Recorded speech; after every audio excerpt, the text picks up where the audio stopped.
We have an array of conservative treatment options as well.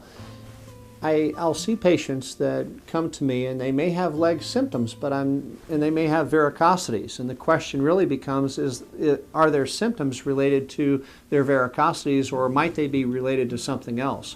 I find 3 different things are helpful in helping me sort out whether a patient would benefit from treatment and relief of their symptoms, and they're all simple conservative treatments.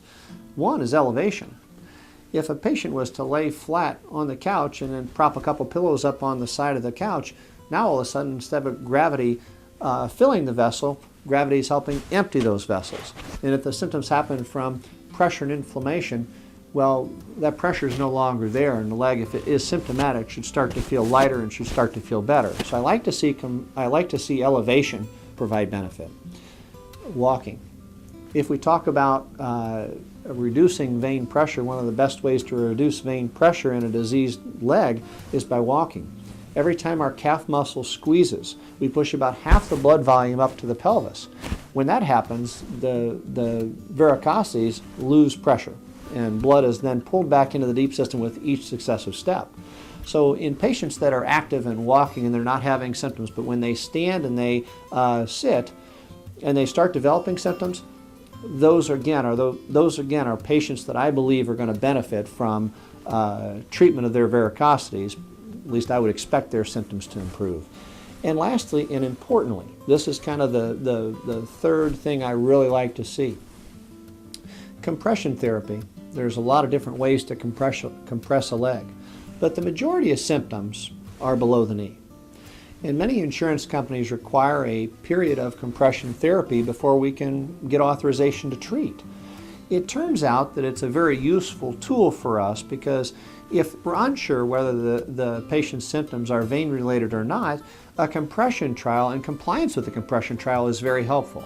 If they wear compression and their legs feel great, well, then I'm more inclined to believe, gee whiz, if compression makes it feel better, if when we walk our leg feels better, and when we elevate it feels better, those are pretty strong things to put in a letter to an insurance company that says, hey, patient's going to see benefit, reduction in pain and swelling when we treat this.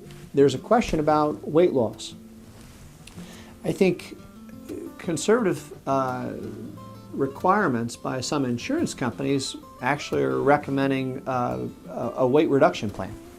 Now, it's tough to do if you're normal weight and your symptoms are truly directed toward venous pressure. But I think in a patient that's morbidly obese, that it's pretty important for them to start walking. It's also important for them to find some path to start losing weight.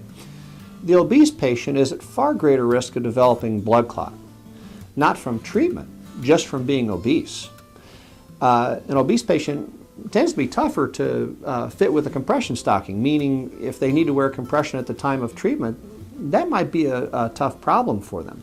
And when you look at the whole quality of life impairment, there are patients that have leg aching and leg soreness without much in the way of backwards flow in their legs. And their leg heaviness and their leg aching may actually be related to just a heavy leg, in which case encouraging those patients to walk, do healthy vein things, and then reassessing them months down the road can be very beneficial.